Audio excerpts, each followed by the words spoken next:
Hello all, welcome to Narayana IAS Academy. This is Sureka Bhaskar presenting to you the daily news analysis. So for today's discussion, we've taken up a number of topics from The Hindu and the Indian Express which are important as well as relevant for the UPSC CSE examination. So now let us have a look at the topics. The first article has been taken from page number 1, The Hindu. Government approves 100% FDI in space sector. So this particular article discusses about the government easing the foreign direct investment norms, that is the FDI norms in the space sector, in a bid to attract a number of private companies as well as overseas players in the space sector. So moving forward, we've taken the second article from page number 10, The Hindu, on financial devolution among states, and here we'll be discussing about what is fiscal federalism and what is the procedure or the criteria for the horizontal and vertical devolution of the taxes or the funds from the union to the states. Moving forward, the next article is taken from page number 12, The Hindu. Centre increases FRP of sugarcane will be enforced from October 1. So this particular article talks about the recent increase of the fair and remunerative price of sugarcane by the government by rupees 25 from its earlier pricing of 2023 to 340 rupees currently, that is for the 2024 growing season. And here we'll be discussing about what is FRP and what are the conditions under which FRP should be given, whether it is legally binding on the sugar mill owners or not. And then we'll be comparing the FRP with that of the MSP. So moving forward, the next article has been taken from page number 7, Cryogenic engine test for human space flight mission Gagan Yaan. Here we'll be discussing about ISRO having successfully tested the cryogenic engine, that is the CE-20 engine, which will be ready for the Gagan Yaan mission, which is India's first manned mission to space. So moving forward, we'll actually look into the next article, which is not for continuation of women's safety scheme. So here we'll be discussing about the Union Cabinet having approved the recommendations or the proposal of the Ministry of Home Affairs to continue with the implementation of an umbrella scheme for the safety and security of women. So here we'll be discussing about what is Nirbhaya Fund and in what all cases it was used, its establishment and the method of funding under the same. And towards the end of the discussion, we will solve few prelims as well as the mains practice questions. Embark on your UPSC journey with Narayana IAS Academy. Our esteemed 5-year and 3-year integrated programs are now open for admissions in Hyderabad, Vijayawada and Nellore. Our courses include robust research and development backed initiatives such as our daily news analysis, which gives us a comprehensive view program for a broader understanding of current affairs. Our NCERT program, a foundational course that covers all NCERT syllabus, which is crucial for the UPSC preparation. And followed by this, our mentorship program for personalized guidance and regular test series for systematic learning and assessment is available for your subscription. So begin your journey to becoming a leader with Narayana IAS Academy today. The first article that we'll be discussing for the day is Government approves 100% FDI in space sector. Okay. So what is FDI? FDI stands for Foreign Direct Investment. So this particular article talks about the government having eased norms, that is eased the FDI norms in the space sector in order to attract a number of private players as well as overseas players in the space sector. Okay, so here we'll be discussing about privatization of space sector, which is a very, very important dimension that has been in news for a long time and also very frequently it has been in news. And next one we'll be discussing about Indian space policy of 2023. Moving ahead, we can actually map it to GS paper 3 mains under awareness in the field of space. So moving forward, let us actually look at the previous year questions. There have been questions every year under science and technology regarding India's space station or India's space technology. So one question from 2019 was, what is India's plan to have its own space station? And in 2016, there were questions on India's achievement in the field of space science. Okay, so this year or the next year, there might be question on privatization of India's space sector and the possible implications that it can actually have for India, where you have to analyze the advantages as well as the disadvantages of privatization. Okay, so moving forward, let us actually see what the news is actually about. The government has eased the foreign direct investment norms in the space sector in a bid to attract overseas players as well as private companies into the segment. So first, let us actually understand what is this FDI, okay? FDI stands for Foreign Direct Investment. And this is nothing but the investment made by an individual or a company from one country to another. One country into another, okay? And this is a long-term investment as against the short-term investment, which is the FPI, that is nothing but the foreign portfolio investment, okay? So you need to understand that FDI in space sector is allowed 100% only in certain areas like satellite establishment, the operations, and that too only through government route. What do you mean by government route? Government route is nothing but if you want to invest in a particular sector like satellite as well as operations in India, you need to have the prior approval by the government. Okay. So now let us actually understand what is more to be added to the news. So presently, the foreign direct investment in the space sector is allowed up to 100%, as I told you, in the areas of satellite establishments and operations, and that too only through government route, okay? Through government route only. Now, the satellite subsector has been divided into 3 different activities that actually defines limits for the foreign investment in each sector. So now let us see this satellite subsector, how it has been classified into 3 groups. So here, if you see the satellite subsector activities, the first one is satellite manufacturing and operation, satellite data products and ground, and user segments. Here, FDI only up to a limit of 74% is allowed, but here up to 74% there is automatic route. That is, no kind of government approval is actually required when you are investing up to 75 or 74% in satellite manufacturing operations, etc. And beyond that limit, the approval of the government is required. The next one is all the launch vehicles and the associated systems and subsystems, the creation of spaceports for launching and receiving spacecraft. Here, the investment up to 49% is allowed through automatic route. Automatic is what? You need not have any kind of government approval for your investment. Beyond that 49%, government approval is mandatory. And following which, the manufacturing of components and systems or subsystems for satellites, ground and user segments, up to 100% of FDI, that is foreign direct investment, is allowed through automatic route. So these are the recent changes that has actually been brought about by the government. Now let us understand the need for privatization of space sector in India. Okay. So if we look at this infographic, we understand that privatization actually results in enhanced innovation and efficiency. How do we say that? We know that the private players are actually agile. You know that the private players are agile and they have innovative approaches. And this can significantly contribute to the technological advancements as well as efficiency. So, under enhanced innovation and efficiency, we know that private players contribute technological advancements as well as efficiency. For example, if we see the Skyroot Aerospace, which was a recently, launched startup, this currently provides commercial satellite launch services, okay? And this will actually, foster faster innovation cycles, and that compared to that of the traditional practices that was actually followed. That is the traditional government-led projects. Moving on, the second one is increased investment as well as economic growth.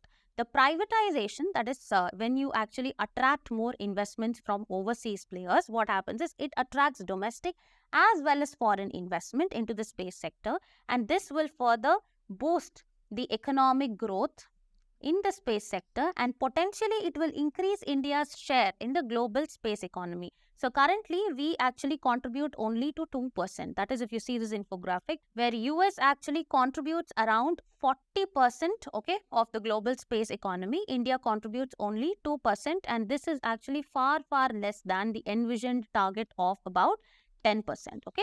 So here there will be increased investment as well as economic growth that will actually happen through private investment, and this aims to increase India's share from the current 2% to an envisioned 10%, presence. The next one is job creation as well as skill development, okay. So increased investment will actually result in growth in private space companies that will eventually lead to the job creation as well as skill development, okay. The next one is global competitive edge. Okay, so what is this? By allowing the private players into the country to operate in the space sector, India actually positions itself as a formidable player in space. As we know that ISRO, no, it has actually been successful in launching over 430 foreign satellites. So these are the need for privatization, as it will actually enhance our innovation as well as efficiency. As you know, the private players are agile, they are actually more competent, they can actually help us with cutting edge as well as cost effective technology. Okay, for example, we actually saw the startup ecosystem of Skyroot, which currently provides satellite commercial satellite system services. The next one is increased investment as well as economic growth, which actually attracts a lot of domestic as well as foreign investments, and also aspires to increase India's global presence from the current 2% to 10%. The next one is job creation and skill development. As I told you, there will be a huge growth in the private space companies that will eventually lead to job creation and skill development, finally followed by global competitive edge, which will, as it will position India as a formidable player globally. And here we saw ISRO as an example. So moving forward, let us actually look into what are the arguments for and against privatization of space sector. The first one is innovation. We actually saw that the private sector's agility is actually more, and they can increase the introduction of new cutting edge technologies. The next one is investment. There will be a lot of significant investment, and this will reduce the financial strain on the government.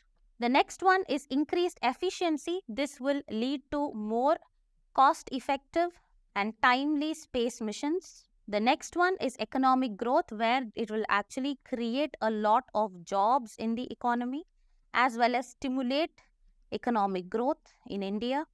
Next one is global presence. It helps India to compete globally with the nations like US as well as the UK, whom we saw the share was around 40%. And we actually aspire to increase our presence from the current 2% to 10%. Okay. So these are the arguments for privatization of space sector.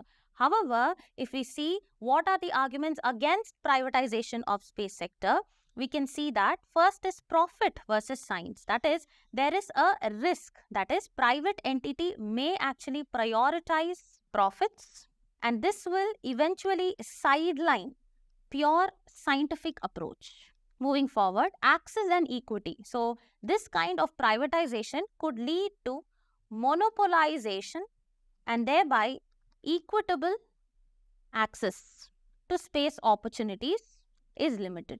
The next one is national security. When you are actually privatizing very sensitive space operations, this will pose global risks and also regulatory challenges. Okay, so ensuring the compliance of these foreign players with international as well as our national space treaties and agreements is a cause of concern. The final one is space debris. Okay, as we actually aim to increase our launches in order to make our global presence, this would exacerbate the presence of space debris. So these are the various arguments which are in favor of privatization and against privatization. Now let us look at the challenges for the private players in the Indian space sector. Okay, so the first one is the regulatory hurdles. What are the regulatory hurdles? The private players will actually find it very difficult in obtaining necessary approvals. So this might take a long time. That is, it might be time-consuming process, and it can also be complex.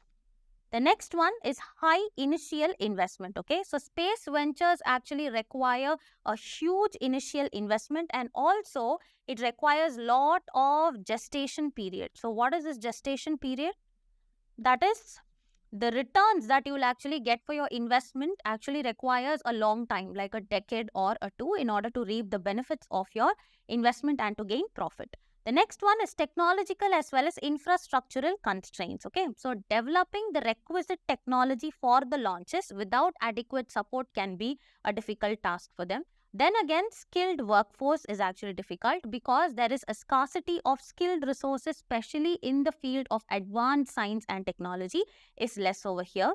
So scarce human resources The last one is market competition, that is facing competition with the established global players who are more experienced in this field is actually difficult. For example, we have SpaceX of Elon Musk, and then we have Blue Origin by Amazon, etc. Okay. So moving forward, let us see India's Space Policy 2023 and its features regarding privatization of space. Okay. So India's space policy mainly aims at institutionalizing private participation. Okay. So this basically delineates the roles that are played by ISRO, NSIL and InSpace. NSIL actually stands for New Space India Limited and InSpace stands for Indian National Space Promotion and Authorization Center. Okay. So, the institutionalizing, that is Indian space policy, it focuses on institutionalizing private participation by delineating the roles that are played by ISRO, NSIL as well as InSpace. Okay. So, here we know that ISRO mainly focuses on new technologies and space exploration, that is research and development is its main objective. Next is if we see the New Space India Limited, that is NSIL, that is the commercial arm of ISRO and that is used for launching the space products as well as services. Okay, that is designing. Next one is InSpace. It is a single window agency for authorizing private space activities. And here, if you look at the key features of this particular Indian space policy, first one is private entities can undertake comprehensive space activities including launching, operating satellites, etc. Next one, they can invest in space infrastructure and will have access to all the facilities of ISRO. Next one, they can have access to satellite data with restrictions based on the security conditions as well as, national security with respect to our own launches. The next one, private players can engage in international partnerships as well as commercial endeavors. Okay. So moving forward, let us actually see what is the way forward. That is, now we have actually seen what are the positives, that is the arguments for and against the privatization of space sector. Now let us see what is the way forward and how can we actually regulate it so that the challenges that are faced by the private players are less. The first one is streamlining regulatory processes. That is nothing but you have to simplify the approval processes, which were actually long, time consuming and complex. It has to be made simple for the space missions in order to encourage more private sector participation. The second one is fostering public-private partnership. This is nothing but we need to encourage collaboration of the private companies with that of ISRO in order to leverage the strength of the other players also. The next one is enhancing access to financing, followed by skill development programs for making the youths actually eligible to actually absorbed into the job market of space science and technology. The last one is global market integration. That is, we need to support the Indian space companies in order to integrate with the global supply chains and then compete internationally. The next article that we'll be discussing will be on financial devolution among states. That is, recently the states which are governed by the opposition parties, specifically the southern states, have raised their concerns of not having received a fair share from the financial devolution of the center.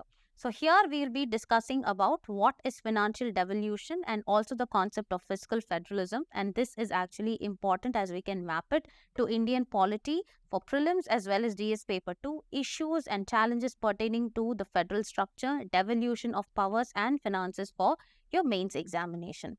As we move forward, there have been previous year questions on, the fiscal federalism as well as the, other finance commissions, the other constitutional bodies in the examination in both prelims as well as mains. Here, if you see in 2021, there was a question on the recommendations of the 14th Finance Commission of India. And you can see that is a question on fiscal stimulus had been asked in 2011. So moving forward, let us understand what this particular news is talking about. Recently, the states governed by the opposition parties, particularly those in southern India, have voiced their concerns that they have not been receiving their fair share as per the present scheme of financial devolution. What is financial devolution? It is nothing but it is the taxes or the divisible pool of taxes that is actually shared between the union and the states. Okay, So they have highlighted, that is these particular states have highlighted the discrepancies where their share of tax revenue receipts have been disproportionately low compared to their contribution to the tax collections. So let us see what is it. Now let us understand what is the divisible pool of taxes, what is tax devolution, as well as what is finance commission, its constitution, the members, etc. And then move on to what the news is actually talking about. So understanding basics, now let us understand what is this divisible pool of taxes.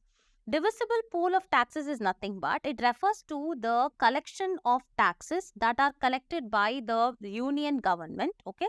So the entire tax amount that has been collected by this union government, and it further gets distributed between the union and the state governments as per Article 270 of the Constitution, is called as divisible pool of taxes. Okay. So this is actually a fundamental aspect in fiscal federalism, and these taxes are shared include the corporate tax, the personal income tax, the CGST, that is the Central GST Goods and Services tax, and Center's share of IGST tax, that is the integrated GST tax. And this division is based on the recommendation of FC. What is FC? That is the Finance Commission, which is constituted every 5 years as per Article 280 of the Constitution, and this is a constitutional body. This is actually constituted once in every 5 years in order to assess the financial strength of the states and how and based on what criteria there is devolution of funds between the union and the states. Okay. So apart from the share of taxes, the states also are provided grants in aid as per the recommendation of the Finance Commission. And however, it is important to understand that not all central taxes are a part of this divisible pool. Okay. We have the cess as well as the surcharge, which are not a part of this divisible pool. So what do you mean by cess? Cess is nothing but it is an additional tax that is collected for a specific purpose. Until that purpose is fulfilled by the government, this cess is actually levied on people. Whereas if you see, the surcharges are nothing but these are also additional taxes, but these are levied on the people whose income exceeds a certain limit, specifically 20 lakhs of annual income. On these people, a surcharge has been levied by the government.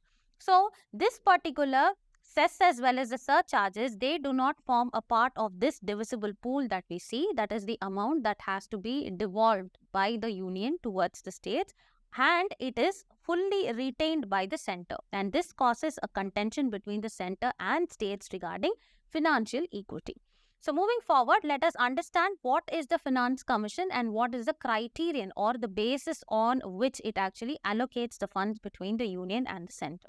So if we see, the Finance Commission, it is a constitutional body that is constituted every 5 years by the union government, and the composition includes, it consists of a chairman and 4 members appointed by the president, and this is governed by the Finance Commission Miscellaneous Provisions Act of 1951. If we see the 16th Finance Commission, it will be chaired by Dr. Arvind Panagria, and it provides recommendations for the period of this 5 years, that is 2026 to 31. What is the basis of allocation here is that one is vertical devolution, that is what share the states will have from the divisible pool. That is nothing but the state's share has to be ideally 41 to 42% as per the recommendations of the Finance Commission. And then there is also another criterion, that is a horizontal devolution, that is distribution among various states based on various criteria. So this include, the population, it includes your development, etc. Now let us actually go through that, and we'll come to this table. So here the criterion, the description and the purpose of inclusion is given here, and this is the basis on which the Finance Commission actually allocates the funds. The first one is the income distance. Okay, so what is this? It is the gap between a state's per capita income and that of the state with the highest per capita income. For example, Haryana. What is the purpose of inclusion of this is that in order to provide more resources to the states with lower per capita to maintain equity, okay, among the lower per capita income states and the higher per capita income states. And if you look at the population figures based on 2011 census is actually considered, until 14th Finance Commission, the weightage was given for the population based on the 1971 census. However, now the base period is considered as 2011. And what is the purpose of including population as a criterion? In order to align the fiscal or the financial distribution with the current population, reflecting a change in the demographic pattern since 1971 census. The next one is forest and ecology. So this particular criterion, it actually has the proportion of dense forest area in a state relative to the aggregate dense forest area in all the states. Next is, this was included because to financially incentivize the states to preserve and to protect the forest cover, recognizing the ecological contributions. Moving ahead, if we see the demographic performance that is taken as a criterion here, this actually means the state's success in controlling population growth is measured by the fertility rates. And here, the states with a lower fertility ratio, which will be successful in performing in containing the population, will be scored higher on this criterion. And this was included in order to reward the states that have effective population stabilization policies in place. The next one is tax effort. This actually marks the efficiency of a state's tax collection system, and this was included in order to reward the states that are more effective in collecting the taxes and to encourage better fiscal management. Okay. Now moving on to this particular table. So this shows the criteria for the horizontal devolution among states over the last 5 finance commissions. Okay, if we see income distance, it was 62.5 in the 11th finance commission and as per the recommendation, and in the 15th you can see as 45. Similarly, you can see population as per 1971 and 2011 census, and forest cover has actually been 7.5 under the 14th, and then following the tax effort and demographic performances, you can actually see from this particular image. Moving on, what are the issues that are associated with the financial devolution? Okay, so the first one is cess and surcharge are not shared. As I told you, the cess and the surcharge are completely kept by the union government and these are not devolved. Okay, so this is one of the key issue associated with the financial devolution, where it says 23% of the center's gross tax receipts for 2024-2025, they remain exclusively with the center as they are not a part of the divisible pool. And this particular exclusion significantly diminishes the proportion of funds which has to be shared with that of the states. The 15th Finance Commission has recommended that the devolution to the states has to be almost 41% of the share, but it is actually totally different from the real picture, which is not even around 32% for the year 2022-2023 and 2024-2025. The next issue associated is the disparities in tax contribution and receipts. Okay. So here you can actually see that there is a marked variation in what the states have actually contributed and to what they actually receive. There is a marked variation in what the state receive against what they have contributed to the central taxes.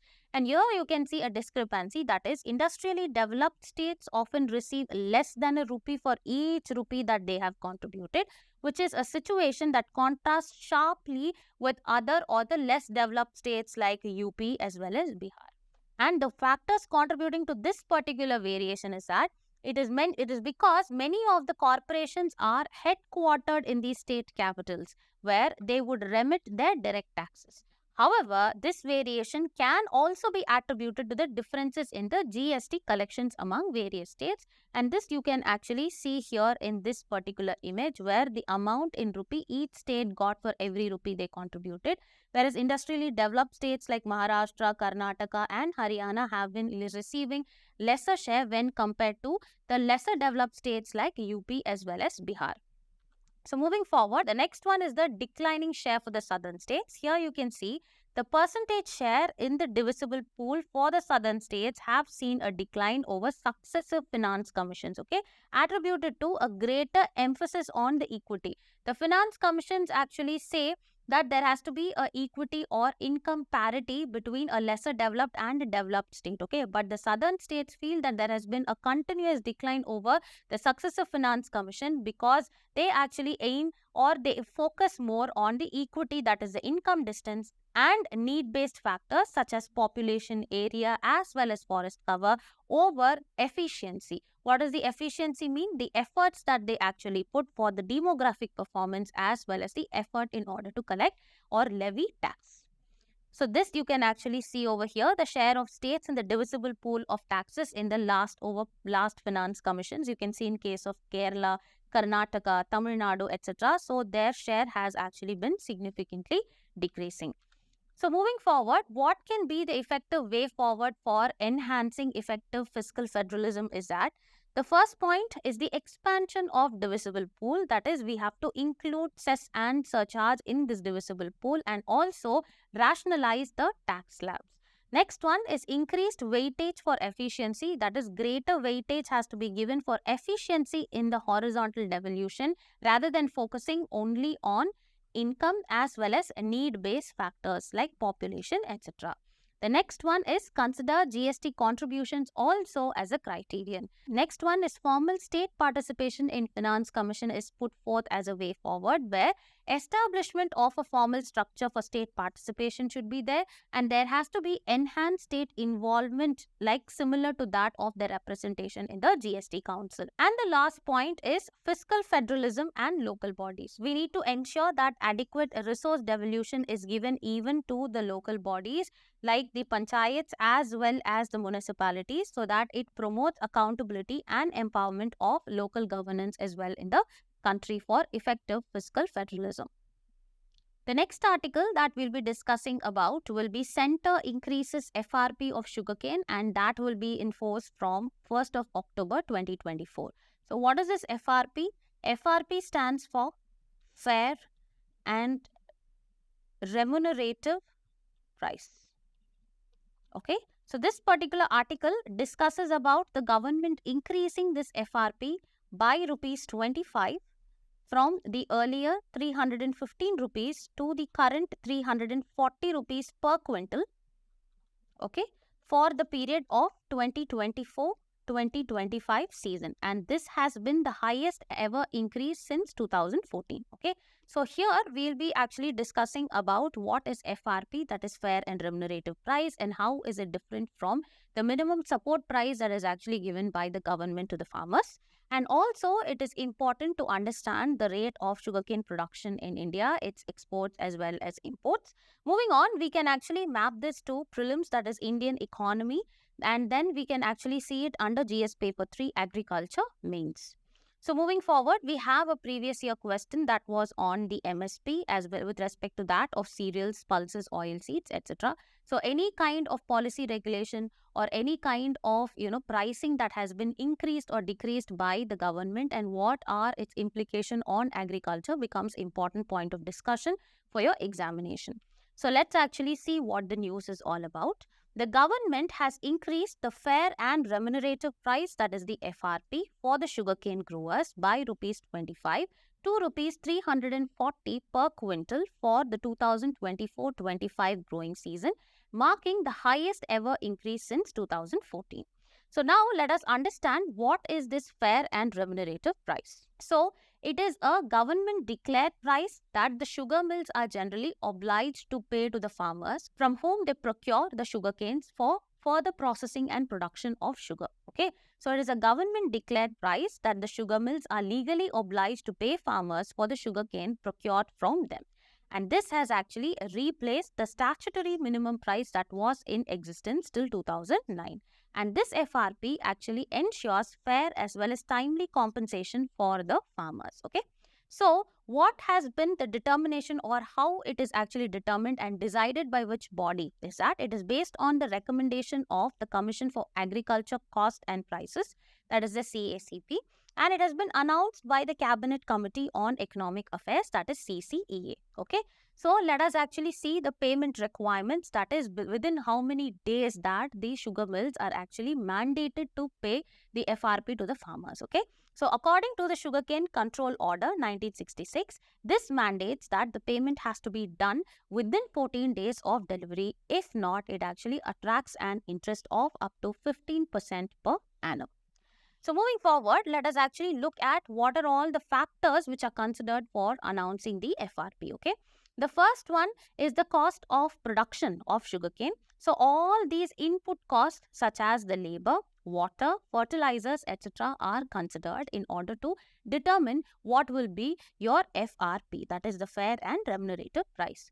Next one is the return to the growers from alternative crops. Okay, so this actually ensures that sugarcane always remains a competitive as well as a viable option for the farmers compared to other crops. Okay, that is what is told here. This ensures the competitiveness of sugarcane. The next one is general trend of prices of the agriculture commodities.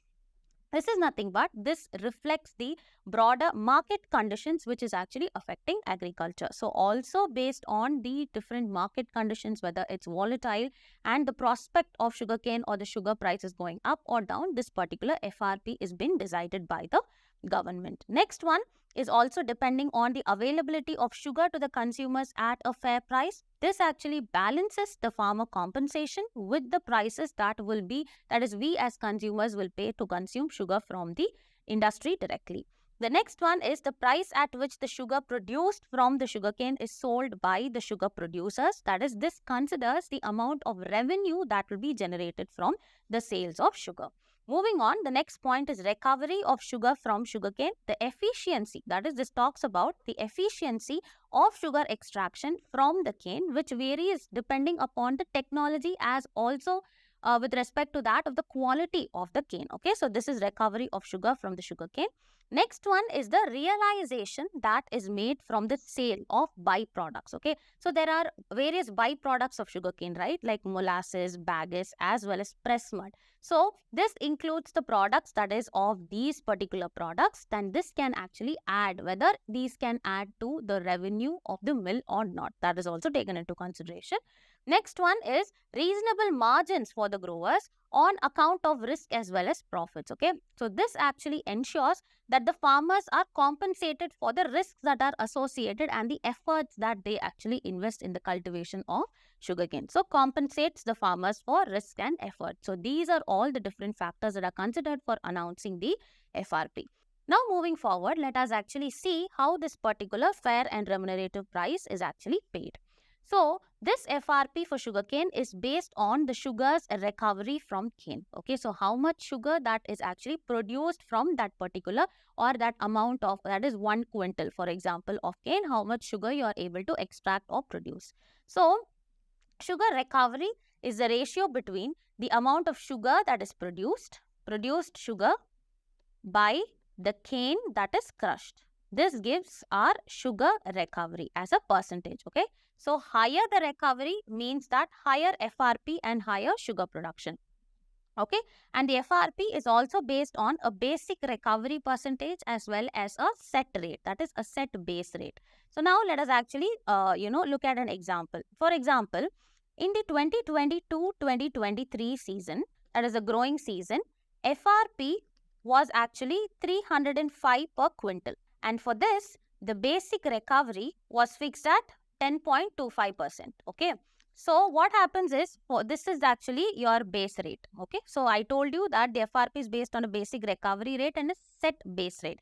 So the base rate will be 10.25%. Okay, so now what happens, the farmers will actually receive, that is for every 1% increase in the production of sugar, what happens, the farmers will receive up to rupees 3.05 per quintal. And similarly, for every 0.1% decrease in the recovery, what happens, the farmers will actually face the required, reduction from this particular rate. Okay, so now let us actually look at the difference between, that is a comparative note between the FRP as well as the MSP. So here the fair and remunerative price versus the MSP. So the basis of payment is what? It is based on the sugar recovery that we saw from the cane. And this is based on the cost, that is MSP is based on the cost of production of different crops, and this actually includes around 22 crops. Okay, this includes cereals, pulses, oil seeds, etc.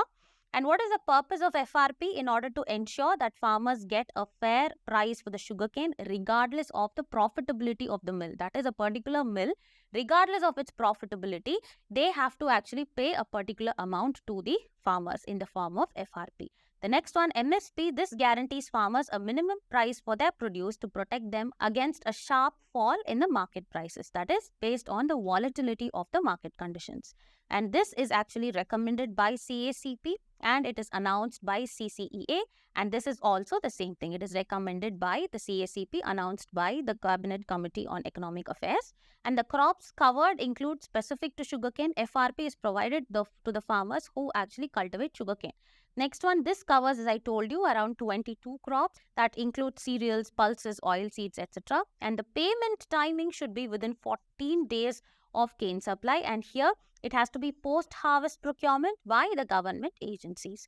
The last point is, what is the interest on the delay? The interest on the delay is 15% per annum for delayed payments. And over here in terms of MSP, there is no specific provision for interest on late payments, but delayed procurement can affect the income of the farmers.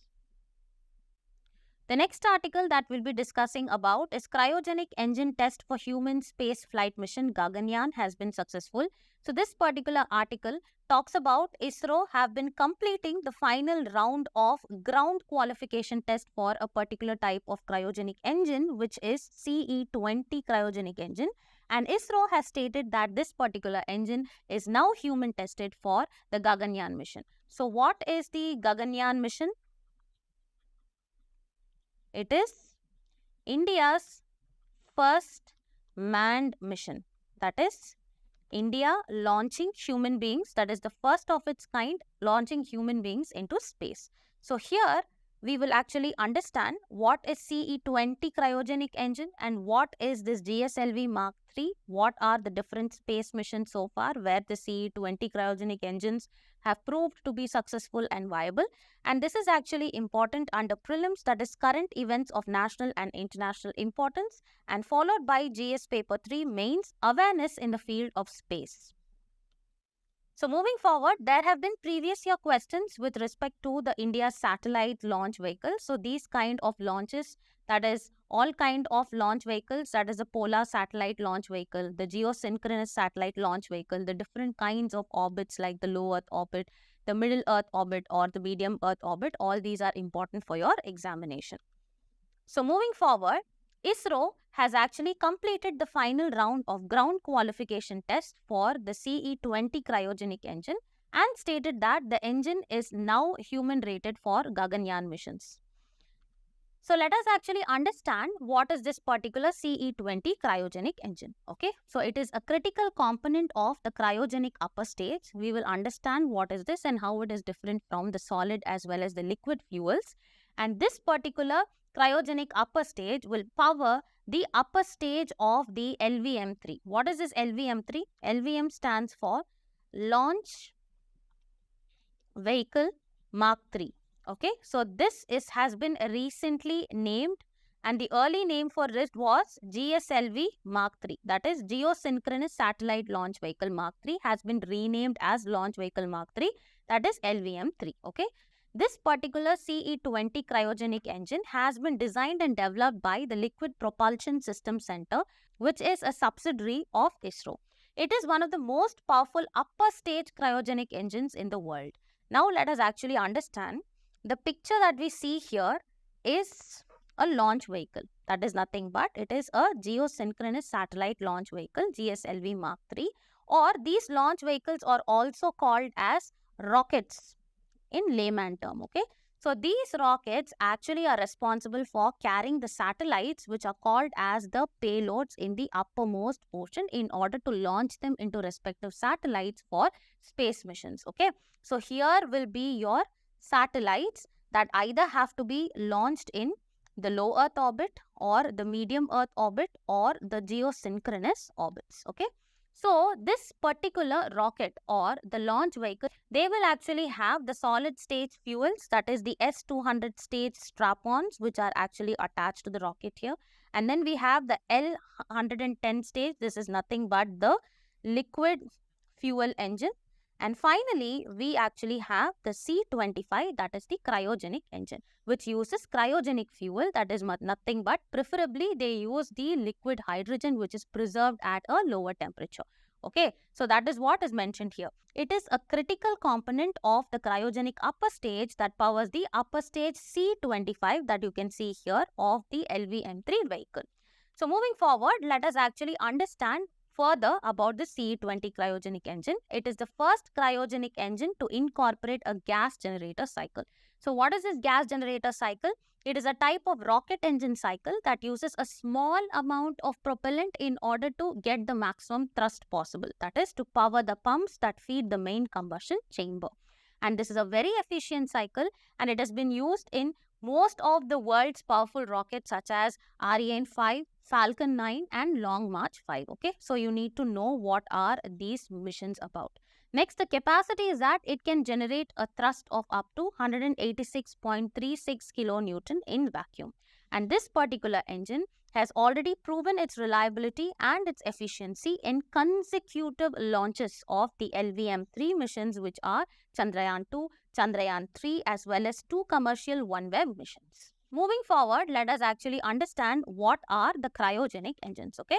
So, cryogenic engines are also rocket engines that use cryogenic fuel and oxidizer, meaning both its fuel, that is often liquid hydrogen, as well as oxidizer, liquid oxygen, are the gases which are liquefied and stored at a very low temperature inside that engine. These are more efficient when compared to the other conventional rocket engines. How? Number one is that it has higher density of propellants. That is, in the given engine, since these gases are stored in the liquefied form, what happens is it allows more fuel to be stored in the same volume. Okay, so thereby it actually provides more thrust to the entire rocket or the launch vehicle system.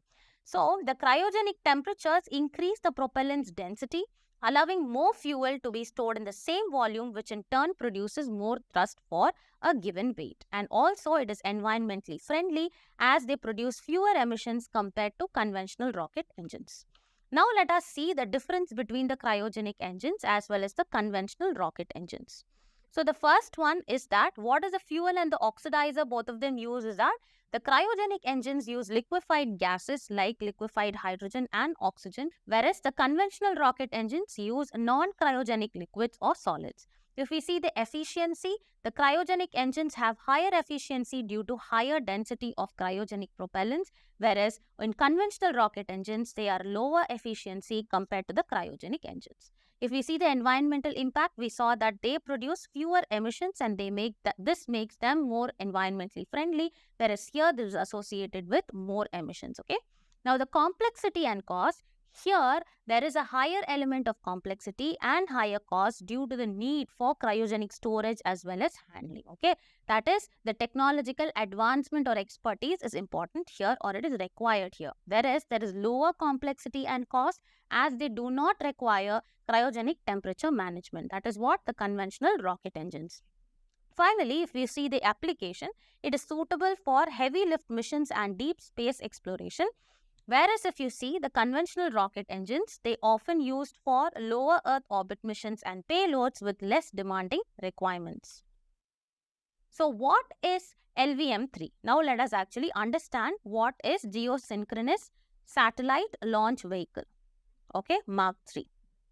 So here the launch vehicle Mark 3, that is LVM3, previously referred to as GSLV Mark III, is a medium lift launch vehicle which was developed by ISRO. And the LVM3 will go everywhere. Everywhere as in what? It will actually help you place the satellites in either the geosynchronous Earth orbit or the medium Earth orbit or the low Earth orbit. And also the missions to the moon and the sun.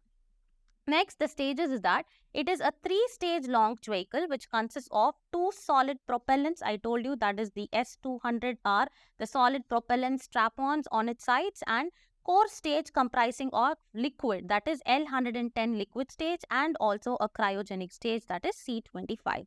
The capacity is that the rocket can launch up to 4,000 kilogram class of satellites into the GTO, that is geosynchronous transfer orbits, and 8,000 kgs of payloads into low Earth orbits. The next article that we'll be discussing about is not for continuation of women's safety scheme. So this particular article talks about the Union Cabinet having approved the proposal of the Ministry of Home Affairs for continuing the implementation of the umbrella scheme for safety of women. So this particular article deals with women empowerment, and you know that government schemes are very, very important for your UPSC exam for both prelims and mains. And you can specifically map it to GS paper 2 under welfare schemes for vulnerable section of the population by center and states mains. Okay. So moving forward, there has been a previous year question because government schemes as well as the policies, the objectives, the agenda and the target beneficiaries, the outcome and the outlay of the scheme is very, very important for your examination. Okay, specifically those targeted towards the vulnerable sections of the population is important for your prelims as well as under social justice of your mains. Okay. So here you can understand that there has been a question in 2016 that is asked about the Stand Up India scheme. Which of the following statements is or are correct? Okay. So moving forward, let's get into the news. The Union Cabinet has approved the proposal of the Ministry of Home Affairs of continuation of implementation of the umbrella scheme on safety of women. So now let us actually understand about this particular umbrella scheme on safety of women. So it is a comprehensive initiative that has been brought about by the Government of India aimed at enhancing the safety as well as security of women across the country. And what is the funding or the outlay under the scheme is that the scheme is funded jointly by the Ministry of Home Affairs as well as Nirbhaya Fund. And we'll look at about what is this Nirbhaya Fund all about, with a total outlay of around 1,200 crores for the period from 2021-22 to the period of 2025-26. And the Ministry of Home Affairs will be contributing about 900 crores from its own budget, while the Nirbhaya Fund will actually contribute to about 300 crores. Now actually let us see what is this particular Nirbhaya Fund and when did it actually come into existence. Okay. So the Nirbhaya Fund is a non-lapsable fund, and this was actually announced for the safety and security of women and children. So when was it announced? This was actually announced in the year 2013 after the December 2012 Delhi gang rape case, that is rape and murder case, that is Nirbhaya case. And if you see the nodal agency, then agency is Department of Economic Affairs under the Ministry of Finance. And if we see the funding pattern under the scheme, it is 60:40 for all the states, that is 60% of funding from the center and 40 from the respective states. It is actually 90:10 for states with difficult terrains and complete 100% for union territories. And also some of the other initiatives under this actually include or they receive 100% funding. Now we will see the following proposals by the government that will actually continue, or what are the projects that will continue under this particular scheme. So 112 emergency response, that is 112 emergency response support system 2.0. Then upgradation of central forensic sciences laboratories, including setting up of National Forensic Data Center, strengthening of DNA analysis as well as cyber forensic capacity in the state forensic science laboratories, as well as cybercrime prevention against women and children. It also focuses on capacity building and training of investigators and prosecutors in handling sexual assault cases against women and children. And finally, it focuses on women help desk and anti-human trafficking unit. Now let us solve few prelims as well as mains practice questions. The first question reads, consider the following activities: satellite establishment and operations, offering space-based communication services, establishing satellite launch infrastructure, using Indian orbital resources for communication services outside India. How many of the above activities are allowed for non-governmental entities as per the Indian space policy? Since all 4 activities are involved, then you can actually choose the option D. So the answer will be option D. Moving forward, consider the following statements about Nirbhaya Fund. It is a lapsable fund. No, it is a non-lapsable fund. The Department of Economic Affairs of the Ministry of Finance administers the fund. Yes, this is correct. Since only statement 2 is correct, the answer is going to be option B. So next question reads, consider the following differences between cryogenic and traditional rocket engines. Cryogenic engines use liquefied gases, whereas traditional engines use solid and liquid fuels. Yes, this is correct. Cryogenic engines generate more thrust per unit of weight than the traditional engines. Yes, this is correct. And cryogenic engines emit fewer emissions compared to traditional engines. Yes, this is also correct. Since all the statements are correct, the option is D. So answer is option D. Moving forward, the fourth question is consider the following statements about fair and remunerative price for sugarcane. The Sugarcane Control Order 1966 requires the FRP to be paid within 2 months. No, this is actually 14 days. And the next one, so this is wrong. The next one is delays in FRP payment can attract an interest of up to 15%. Yes, this is correct. A higher sugar recovery ratio results in lower FRP payments. No, this is actually wrong. So the question reads, which of the statements given above is or are incorrect? Since option 1 as well as 3 are incorrect, the answer is going to be option C. Moving forward, the fifth question, consider the following statements about Launch Vehicle Mark III, that is LVM-3. It is a 4-stage launch vehicle, nor is it 3-stage. And LVM is capable of launching satellites into both geosynchronous transfer orbits as well as the low Earth orbits. Yes, this is correct. Since only statement 2 is correct, the answer will be option B. Moving on, let us now solve a mains practice question. The question reads, analyze the implication of cess and surcharges not being shared with the states in the context of divisible pool of taxes, discuss the impact of fiscal federalism, and suggest measures for equitable financial devolution. Now, the approach answer to this has been divided into the introduction, body, as well as the conclusion. So, we will start with the introduction by defining the concept of divisible pool of taxes and the significance it will have on the federal fiscal structure as per the Indian Constitution. Moving forward in the body, we'll first discuss about the implications of non-sharing of cess and the surcharges, such as we will elaborate on how the retention of cess and surcharges by the center will affect the financial autonomy of the states and the overall spirit of cooperative federalism. Also, we need to highlight the discrepancy between the recommendations of the Finance Commission and the actual financial practices with specific reference to the reduced share of states in the union tax revenues. Moving forward, we will discuss about the impact on the fiscal federalism. That is, we will assess the impact of these financial practices, that is the lesser devolution of funds by the center to the state, on the federal structure, focusing on the principle of equity and efficiency in financial devolution. And also, we will discuss the variation in tax contribution and the receipts among different states with a specific emphasis on declining share of certain states and how this may actually lead to regional imbalances. And finally, in the conclusion, we will conclude with a call for reformative steps that can strengthen the fiscal federalism that will thereby ensure fair and just distribution of financial resources in line with the federal fabric of Indian polity. So with this, we have come to the end of the session. We are done with the daily news analysis. For regular updates, please like, share and subscribe to Narayana IAS Academy YouTube channel. Thank you.